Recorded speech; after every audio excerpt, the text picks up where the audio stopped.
سر تعلیمی میدان کے ساتھ ساتھ آپ نے سیاسی میدان میں بھی ایک طویل عرصہ گزارا ہے، بلکہ آپ بھی میرے خیال میں آپ جماعت اسلامی کا حصہ ہیں۔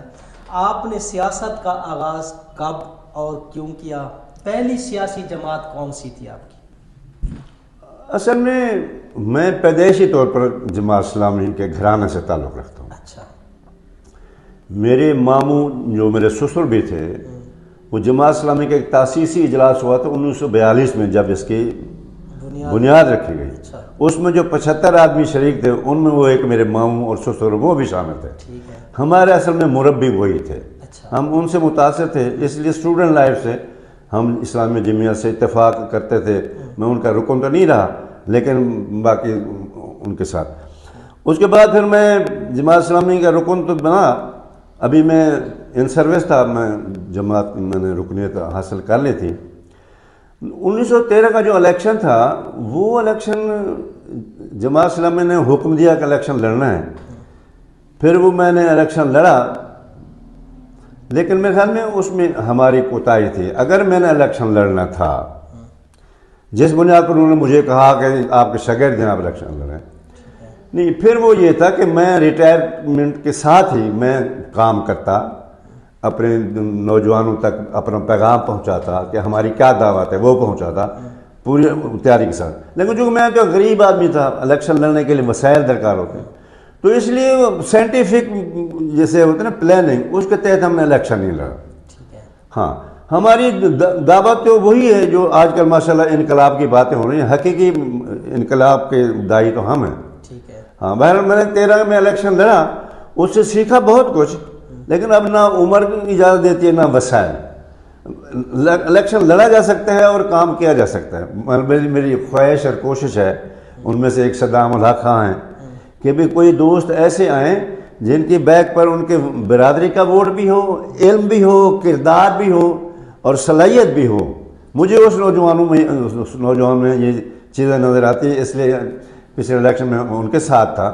میں چاہتا ہوں کہ ہماری مقامی قیادت علم اور صلاحیت کی بنیاد پر، جیسے آپ جیسے نوجوان، ہاں آپ مطلب ہے کہ مجھے خوشی ہے، اللہ کرے کبھی اکٹھے ہو جائیں۔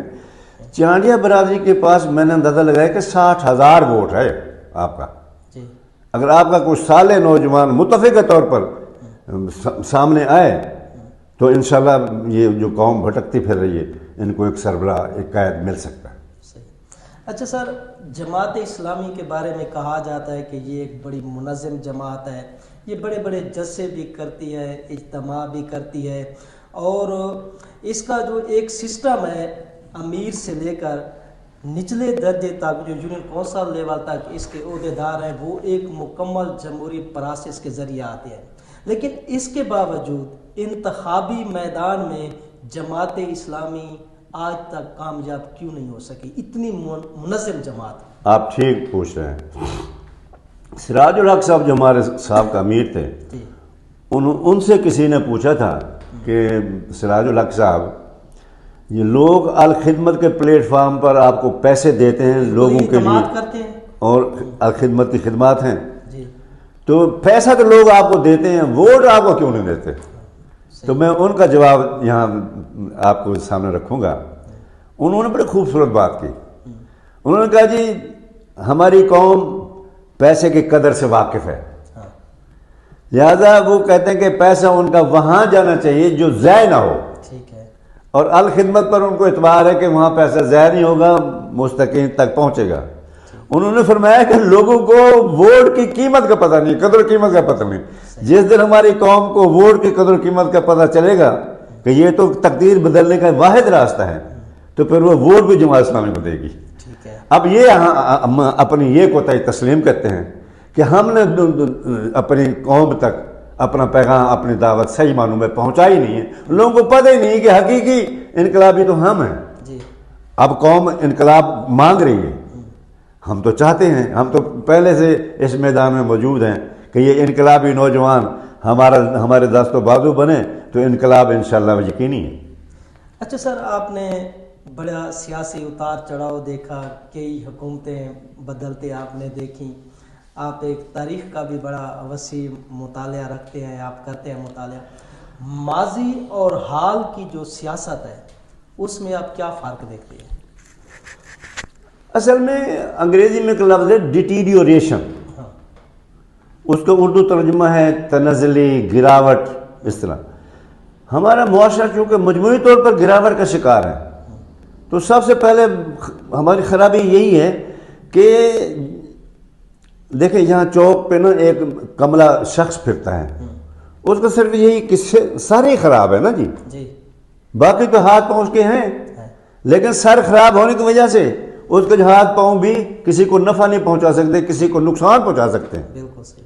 تو یہ جو سر ہے نا، جسے اردو میں سر کہتے ہیں اور انگریزی میں ہیڈ کہتے ہیں، یہ ٹھیک ہوگا تو ہاتھ پاؤں ٹھیک ہوں گے اور مفید اور قابل استعمال ہوں گے۔ اگر یہ نہیں ٹھیک تو پھر ہاتھ پاؤں بھی آپ کے نقصان تو آپ کو پہنچائیں گے، نفع نہیں دے سکیں گے۔ اس وقت جو قوم کو سوچنا چاہیے اور کرنا چاہیے وہ یہ کہ جو اپنی قوم کا جو سر ہے، ہیڈ ہے، وہ ایماندار ڈھونڈیں۔ جماعت اسلامی کا ایک وہ ہے جی کہ ہم یہ چاہتے ہیں کہ فاسق و فاجر لوگوں کے ہاتھ میں جو اقتدار ہے ان سے چھین کر صالح اور باقیدار اور خدا خوف لوگوں کے سپورٹ کیا جائے۔ آپ سمجھتے ہیں کسی کا نام لینے کی ضرورت نہیں ہے۔ اس وقت بہرحال قوم کی بدقسمتی ہے کہ ہماری قوم کی جو یہ گردن ہے وہ فاسق و فاجر لوگوں کے پنجے میں، شکنجے میں آئی ہوئی ہے۔ اچھا صاحب، کچھ دوستوں کے سوال آتے ہیں۔ ایک ہمارے دوست ہیں راشد چاڑیا صاحب، وہ کہتے ہیں کہ سب سے پہلے میاں صاحب کو السلام علیکم ورحمۃ اللہ وبرکاتہ۔ وہ کہتے ہیں کہ استاد ایسا ہونا چاہیے جو خود بھی سوال کرنے سے نہ گھبرائے اور نہ اس کے شاگرد اس سے سوال کرنے سے گھبرائیں، لیکن آج کے دور میں استاد اور شاگرد کا جو رشتہ ہے وہ تھوڑا خراب ہوتا جاتا ہے۔ اس کی وجہ کیا ہو سکتی ہے اور اس کا حل کیا ہو سکتا ہے؟ ایک تو جی راشد خان صاحب ہیں، جی راشد خان جی میرے ان کو سلام، اللہ ان کو خوش رسانی عطا فرمائے۔ دیکھیں جی، جو طالب علم ہے معاشرے کا نوجوان، وہ سیکھ رہا ہے نا جی، اس کو سکھانے والا کون ہے؟ ماں باپ، اساتذہ اور معاشرہ۔ نوجوانوں سے مجھے اس لیے کم گلہ ہے کہ ان کے جو سکھانے والے تھے وہ تو ہم تھے، والدین، اساتذہ اور معاشرہ۔ ان تینوں جو حوالے ہیں وہاں سے بچے کو اچھی خبر، اچھی تربیت نہیں مل رہی۔ والدین بیچارے روزگار میں پھنسے ہوئے، ان کے پاس وقت نہیں ہے، ان کے پاس علم کی بھی کمی ہو سکتی ہے، لیکن جو معلم ہے وہ بیچارہ سرگرداں ہے، اس کا ٹکر پورا نہیں ہوتا، روٹی پوری نہیں ہوتی، وہ اس چکر میں پھنس گیا ہے۔ اس لیے ہم سے پہلے خطا ہوئی ہے نا، بچے نے تو ہم سے سیکھنا تھا۔ اس لیے جب تجزیہ کیا جائے گا تو یہ جو تین عناصر میں نے گنوائے ہیں، والدین، اساتذہ اور معاشرہ، اس میں ہاں میں یہ تسلیم کروں گا کہ ان تینوں میں سے پھر زیادہ جو معتبر تھا، جس کی ذمہ داری تھی، وہ استاد تھا۔ پہلے اس کا معیار ختم ہوا ہے تو پھر شاگرد بھی بیچارہ تباہ ہو گیا۔ اچھا سر، طاہر عظیم باجوہ صاحب ہیں، ہمارے تھلالبی فورم کے چیئرمین ہیں، ادیب ہیں، شاعر ہیں۔ وہ کہتے ہیں کہ میاں صاحب سے میرا یہ سوال ہے کہ پیف کے آنے کے بعد آپ کیا سمجھتے ہیں کہ تعلیمی نظام بہتر ہوا ہے یا اس میں مزید خرابی آئی ہے؟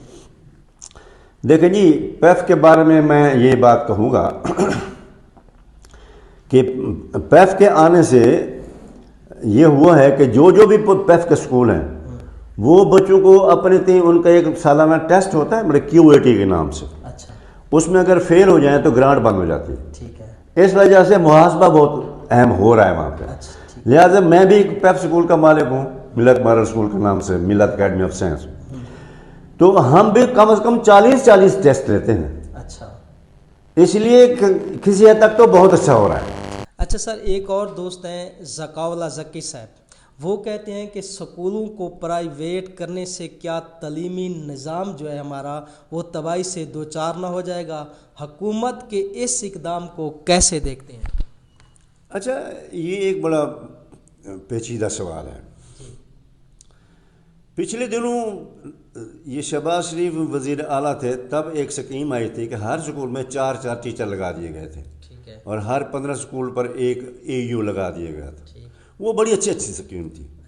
لیکن یہ جو ہمارے حکمران ہیں یہ اپنا ان کا علم ہوتا نہیں ہے. یہ مشیر کرایہ پر لیتے ہیں, وہ ان کو جو بھی لائن دیتے ہیں اس پہ چل پڑتے ہیں. وہ اچھی بھلی اسکیم کو چونکہ انہوں نے آگے تقرر نہیں کی, وہ بہترین اسکول چلتے چلتے وہ بند ہو گئے چونکہ ٹیچر وہاں نہیں تھے. اب پھر یہ انہوں نے آؤٹ سورس کرنا شروع کر دیا, لوگوں کو دینا شروع کر دیا. وقتی طور پر تو اس میں کچھ درمیانی مرحلہ ہے دیکھیں کیا, لیکن میرا خیال یہ ہے کہ اس میں کامیابی کے چانسز ہیں کہ بچوں کو اساتذہ پہ میسر آئیں گے اور تعلیم بھی اچھی ہوگی, اور ان کو سرکاری اسکول چونکہ کھلے اور ہوادار اچھی عمارتیں ہوتی ہیں تو اچھی جگہ پہ بچوں کو تعلیم حاصل کرنے کا موقع ملے گا. اب چونکہ یہی سکیم نافذ ہے, ہم دعا گو ہیں کہ اس سکیم سے اللہ تعالیٰ کرے کہ ہماری قوم کو بہتر تعلیم و تربیت کے وسائل میسر ہوں. جی ایک ہمارے دوست ہیں ریاض احمد صاحب, وہ کہتے ہیں کہ انتہائی نفیس, ملنسار, جفاکش, ایماندار, میرے شہر کی ہر دل عزیز شخصیت میاں صادق محمد صاحب کو السلام علیکم. اور وہ کہتے ہیں کہ یہ ہمارے معاشرے کی بدقسمتی ہے کہ آپ جیسی شخصیت کو ہم سیاست میں وہ مقام نہیں دے سکے جس کے آپ مستحق تھے, جبکہ تعلیم کے میدان میں آپ کی خدمات گراں قدر ہیں, ان کا کوئی ثانی نہیں ہے. ایک اور سوال ہے ان کا کہ کوئی ایسی تشنگی جو حسرت بن گئی ہو. پہلے تو ریاض خان صاحب کا شکریہ, ان کے پیار کا, ان کی محبت کا بہت شکریہ. جہاں تک پہلا سوال کیا تھا, وہ کہتے ہیں کہ ہم آپ کو سیاست میں وہ نہیں دے ہاں سکے. اس حوالے سے میری یہ اپیل ہوگی سارے دوستوں کے ساتھ کہ دیکھیں, ایک ہے آپ کی انفرادی زندگی اور ایک ہے ہم سب کے اجتماعی زندگی. انفرادی طور پر آصف خان اچھے ہیں, میں بھی الحمدللہ ٹھیک ہوں. اسی طرح انفرادی طور پر ریاض صاحب, باقی سارے عزیزان الحمدللہ اچھے, ہم نسبتاً ہم غریب شریف لوگ ہیں, اپنی حلال کی کمائی کرنے والے. لیکن بات یہ ہے کہ جو ہماری اجتماعی معاملات ہیں وہ آپ کے ہاتھ میں نہیں ہیں اور وہ فاسق و فاجر ہاتھوں میں ہیں. اس لیے یہ میری ذات کا کوئی مسئلہ نہیں کہ مجھے مقام نہیں ملا. اصل بات یہ ہے کہ کاش ہمیں پتہ ہو کہ ہمارے جو اجتماعی معاملات ہیں اس کے لیے ایک اجتماعی قیادت اور خدا خوف قیادت اگر نہ ہوگی تو پھر ہمارا یہی حال ہوگا یا اسے بھی بدتر ہوگا. اس لیے میری کوئی مثلا حیثیت نہیں, کوئی مجھے وہ نہیں. میں یہ توجہ دلاتا ہوں اپنے نوجوانوں کو کہ آپ کی جو قیادت ہے وہ خدا خوف ہونی چاہیے, عالم ہونی چاہیے, باقیدار ہونا چاہیے, جو کل کنا کو بیک نہ جائے, آپ کا مفادات کا سودا کر کے خود تجوریاں بھرنا شروع کر دے. اس اعتبار سے ہمارے اجتماعی فیصلے اچھے لوگوں کے ہاتھ میں آنا شروع ہو گئے تو پھر انشاءاللہ ہم سب کامیاب ہیں, ورنہ پھر یہی ناکامی خدا نخواستہ اور بڑھتے چلی جائے گی. باقی حسرت کوئی نہیں, الحمدللہ میں اللہ کا بھی شکر ادا کرتا ہوں اور اپنے اس معاشرے کا, میں جتوئی سے آیا یہیں الحمدللہ میں سیٹل ہو گیا. سارے بہت اچھے ہیں, اس میں کوئی دو ہر جگہ پہ اچھے اور ذرا کمزور لوگ ہوتے ہیں. لیکن جو ہمیں سوچنا چاہیے وہ یہ کہ مجھے ایک دوست نے پوچھا کہ میاں صاحب آپ ارائی ہیں؟ تو میں نے کہا ہاں میں بھی ارائی ہوں اور میرا دادا آدم علیہ السلام وہ بھی ارائی تھا. پھر ایک دوست نے پوچھا سرائکی بولنے کی وجہ سے کہ میاں صاحب آپ بلوچ ہیں؟ میں نے کہا ہاں میں بھی بلوچ ہوں اور میرا دادا آدم علیہ السلام وہ بھی بلوچ تھا. پھر ایک دوست جٹ شاگرد تھے, انہوں نے کہا سنا میاں صاحب آپ جٹ ہیں؟ میں نے کہا ہاں میں بھی جٹ ہوں اور میرا دادا آدم علیہ السلام وہ بھی جٹ تھا. کہنے کا مطلب ایک تو یہ ہمیں شعور آ جانا چاہیے کہ ہم سب آدم کے اولاد ہیں, بھائی ہیں ایک دوسرے کے. اور دوسری بات جو فرقہ واریت ہے اس سے بالا تر ہونا چاہیے.